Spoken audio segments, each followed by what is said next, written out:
चुनावी रंग में रंगा हुआ पूरा उत्तर प्रदेश फिलहाल नजर आ रहा है।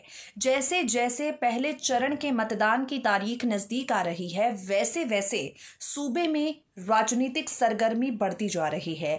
फेरबदल और दल बदल की राजनीति चरम सीमा पर है।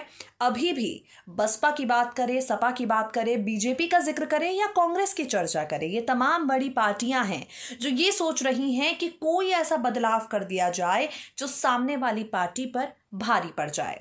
ऐसी फेरबदल की राजनीति के बीच में नेता की बात करें, विधायकों की बात करें या विधायक बनने की महत्वाकांक्षा अपने दिल में पाले बैठे पार्टी के सदस्यों की चर्चा करें, हर कोई इस कोशिश में लगा है कि कैसे उन्हें टिकट मिल जाए।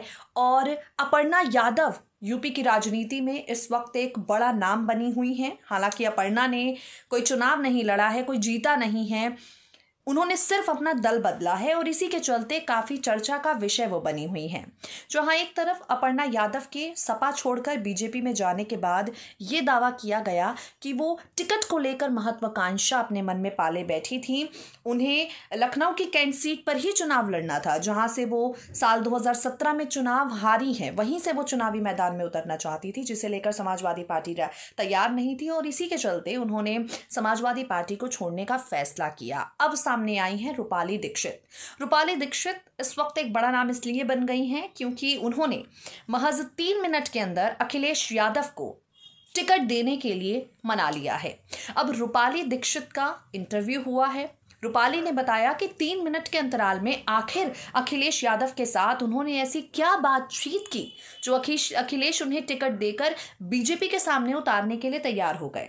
रूपाली ने अपनी बातचीत में क्या कुछ कहा है टिकट मिलने को लेकर, चलिए आपको सुनाते हैं, सुनिए जरा। यूपी विधानसभा चुनाव 2022 में जहां एक तरफ अपर्णा यादव ने अपने ही परिवार के खिलाफ जाकर भारतीय जनता पार्टी का हाथ थामा है, जहां एक तरफ अपर्णा यादव ने खुद ही अखिलेश यादव की मुसीबतों को बढ़ाया है, वहीं दूसरी तरफ समाजवादी पार्टी की रूपाली दीक्षित अखिलेश यादव की तारीफों के कसीदे पढ़ती हुई नजर आई हैं।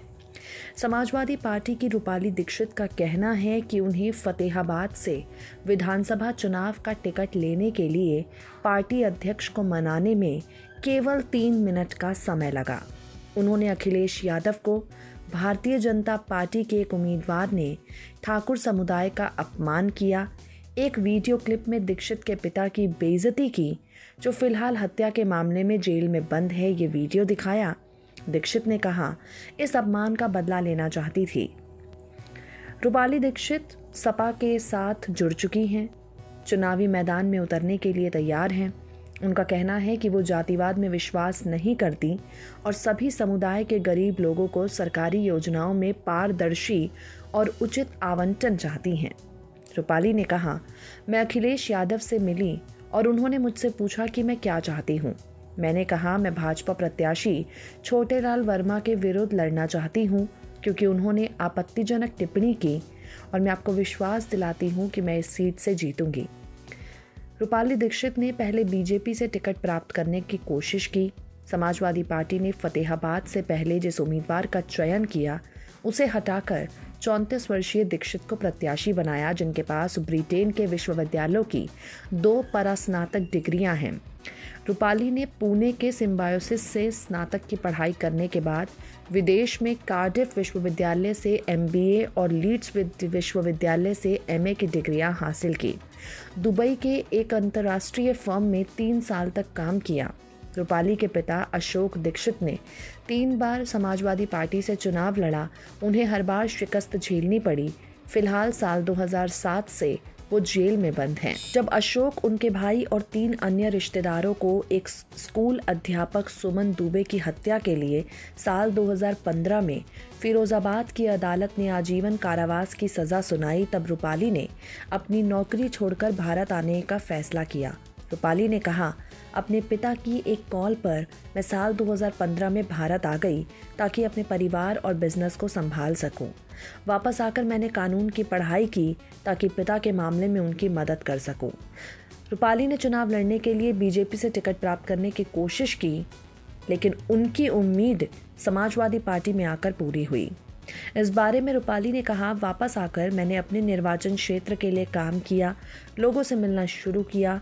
मैं साल 2017 में भाजपा में शामिल हुई, उसके प्रत्याशी जितेंद्र वर्मा के लिए प्रचार किया।